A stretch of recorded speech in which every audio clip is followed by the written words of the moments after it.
Aujourd'hui, lecture de la paracha Ekev dans Devarim au chapitre 7, au verset 12 au chapitre 11, verset 25.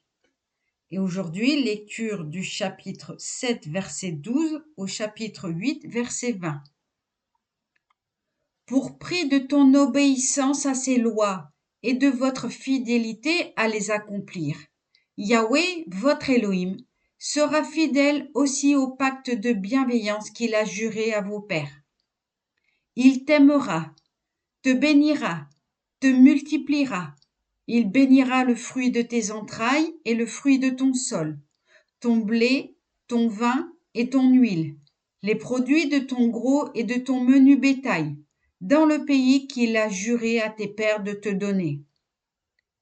Tu seras béni entre tous les peuples, parmi toi comme parmi tes bêtes, aucun des sexes ne sera stérile.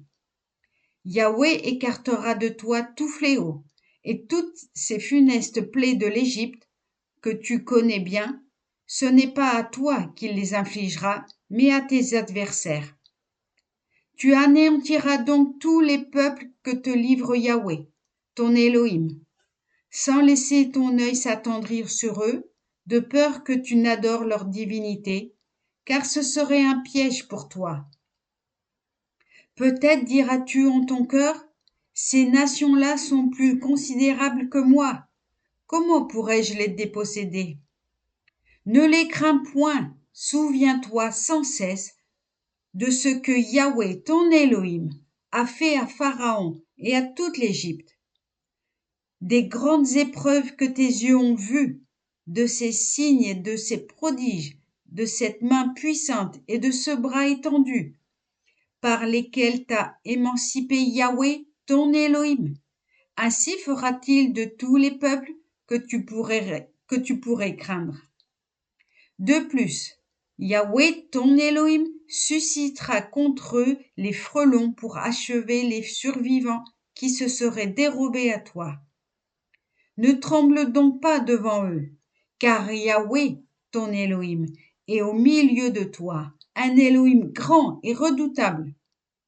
Yahweh, ton Elohim, écartera ces peuples de devant toi, mais peu à peu. Tu ne pourras pas les détruire rapidement, car les bêtes sauvages se multiplieraient autour de toi.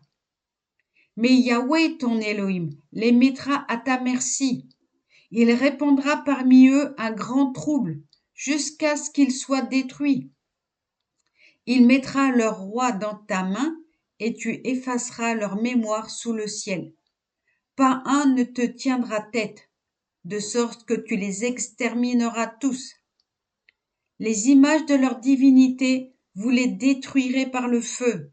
Ne cédez pas à la tentation de garder l'or ou l'argent qui les couvre.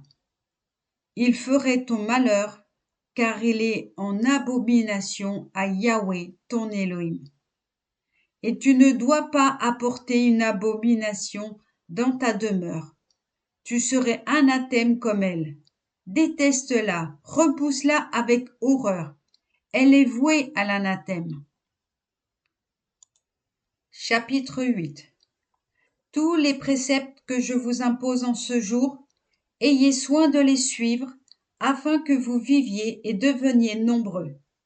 Quand vous serez entrés en possession de ce pays, que Yahweh a promis par son serment à vos pères, tu te rappelleras cette traversée de 40 ans que Yahweh, ton Elohim, t'a fait subir dans le désert, afin de t'éprouver par l'adversité, afin de connaître le fond de ton cœur, si tu resterais fidèle à ses lois ou non. Oui, il t'a fait souffrir et endurer la faim, puis il t'a nourri avec cette manne que tu ne connaissais pas et que n'avaient pas connue tes pères, pour te prouver que l'homme ne vit pas seulement de pain, mais qu'il peut vivre de tout ce que produit le Verbe de Yahweh. Tes vêtements ne se sont pas usés sur toi, tes pieds n'ont pas été meurtris durant ces 40 années. Tu reconnaîtras donc en ta conscience que si Yahweh, ton Elohim, te châtie, c'est comme un père châtie son fils. Et tu observeras les commandements de Yahweh, ton Elohim, en marchant dans ses voies et en le révérant. Car Yahweh ton Elohim te conduit dans un pays fortuné, un pays plein de cours d'eau, de sources et de torrents, qui s'épandent dans la vallée ou sur la montagne. Un pays qui produit le froment et l'orge, le raisin, la figue et la grenade, l'olive huileuse et le miel. Un pays où tu ne mangeras pas ton pain avec parcimonie, où tu ne manqueras de rien. Les cailloux y sont du fer, et de ces montagnes tu extrairas du cuivre. Tu jouiras de ces biens, tu t'en rassasieras. Rends grâce alors à Yahweh, ton Elohim, du bon pays qu'il t'aura donné. Garde-toi d'oublier Yahweh, ton Elohim, de négliger ses préceptes, ses institutions et ses lois que je t'impose en ce jour.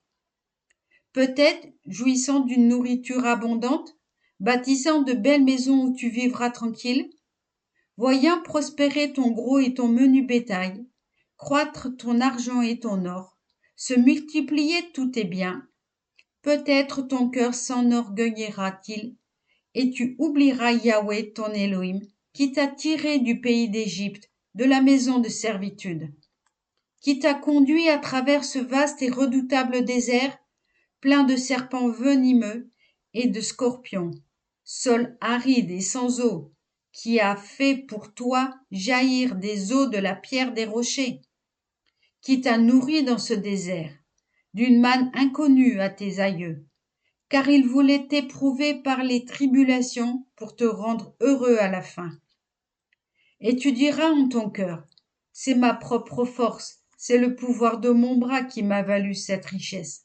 Non, c'est Yahweh, ton Elohim, que tu dois te souvenir, car c'est lui qui t'aura donné le moyen d'arriver à cette prospérité, voulant accomplir l'alliance jurée à tes pères, comme il le fera à cette époque.